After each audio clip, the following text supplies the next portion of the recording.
श्री स्वामी समर्थ. कसे आहात सगळे?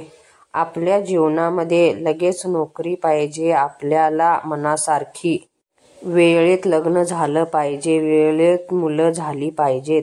हे सगळं वेळेत झालं असतं तर किती बरं झालं असतं. पण असं होत नाही. कारण आपल्याजवळ जे नाही ते मिळवण्यासाठी प्रयत्न करतो तेव्हा आपल्या जीवनाचा चक्र चालत असतो.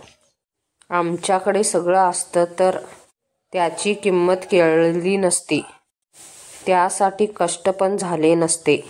म्हणून देव देतो एक देत नाही. नोकरी असेल तर पगार चांगला नसतो, पगार चांगला असेल तर घरात आणि दुसराच काहीतरी प्रॉब्लेम असतो. प्रत्येकाला पैशाची समस्या असतेच. कुठले तरी व्यापार चालू करतो, नवीन दुकान घालतो, पण मनासारखे यश येत नाही आणि मग आम्ही कर्जबाजारीमध्ये बुडतो. त्यामुळे नातेवाईक तुटतात. मग काही करायचं सुचत नाही. त्यासाठी रोज वाचा स्तोत्र. त्यामुळे अशा अडचणीतून बाहेर पडतो.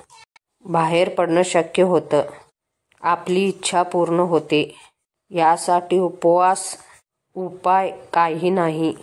फक्त कनकधारा स्तोत्र वाचा सकाळी किंवा संध्याकाळी.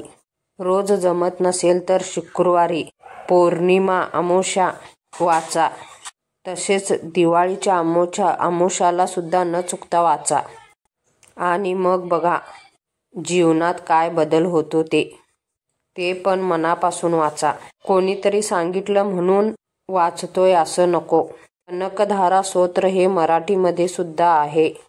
तुम्ही मोबाईलवर सुद्धा लावू शकता. तुम्हाला जरी वाचता येत नसेल तर त्याने सुद्धा फरक पडतो. श्री स्वामी समर्थ.